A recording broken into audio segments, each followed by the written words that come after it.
Hi guys, welcome to the male reproductive physiology lesson. This will be the only lesson on male reproductive physiology. It is, at least relative to the female, reasonably simple. These are the 4 topics we're going to cover. We'll do a quick overview of the male reproductive system, and we'll talk about gamete production in the first video. And then we'll go on from there to further talk about the development of sperm and capacitation. And then the last video will cover testosterone secretion and some of the endocrinological controls that are involved in the male physiology. Okay? So, first of all, the testes in the male are the main primary reproductive organ.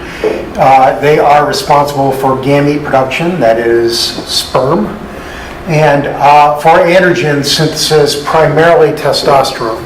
Okay, and these two work together synergistically to produce and sustain the sperm during development. And both continue from puberty until death, although the rates do decrease with age in the male, and that is unlike the female, where you have menopause, where things effectively, in terms of gamete production, in terms of producing eggs, the function stops. So here is the schematic on how this all works in terms of the gamete production. The male is here on the left-hand side, and you've already seen the female on the right. They are here in parallel for a reason. They are in some ways kind of similar.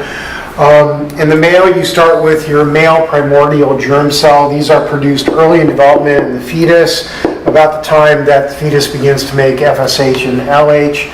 And mitosis begins while the male is an embryo.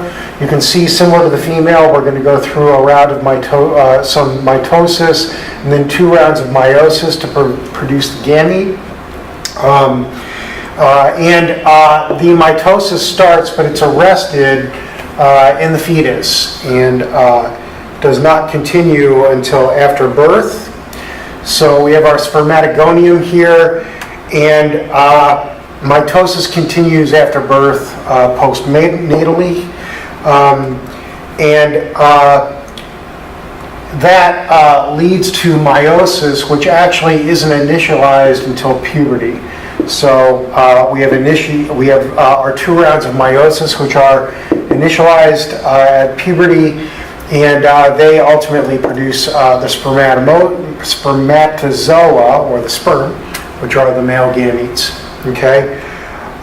So as with the female, we go from diploid at the beginning, that is 2 sets of paired chromosomes, the right and the left, and we go to haploid with the sperm, which have effectively 1 set of chromosomes, either the left or the right that you begin with. Okay. And again, this continuously goes to completion in males throughout life. The process takes about 60 days, start to finish, and there are about 200 to 400 million sperm and about 3 to 4 milliliters per ejaculate. Okay, so we're talking about a lot of gametes to fertilize 1 egg, basically. The meiosis is kind of interesting. This graph is kind of interesting. You start, like I said, with your haploid cells, your spermatogonia, and they have 2N DNA, which means two paired chromosomes, right? And in this case, we have our blue chromosome and our red chromosome paired. We go through our mitosis, and then we go to meiosis. And what's interesting about the first meiotic division is you end up with secondary spermatocytes which still have 2N DNA. That is, 2 sets of chromosomes just like the spermatogonia. But notice that the two chromosomes that you end up with are either red or blue. In other words, we don't have, it's 2N DNA, and you would expect each one of these to have one red and one blue strand, but they don't. They have either red strands or blue strands. So we have 2 red strands, 2 blue strands, 2 red strands, 2 blue strands in these secondary spermatocytes. So this is a haploid cell. That is, the DNA is either all blue or all red, but it's got 2N DNA. That is, it's got 2 red chromosomes, 2 blue chromosomes. And then your second route of meiosis separates these out, and you end up with sperm, which either have 1 red or 1 blue chromosome. Okay? So that's kind of interesting. You end up with sperm, which are haploid 1N DNA, but the intermediate space is not diploid, it's actually haploid 2N DNA. Kind of an interesting thing.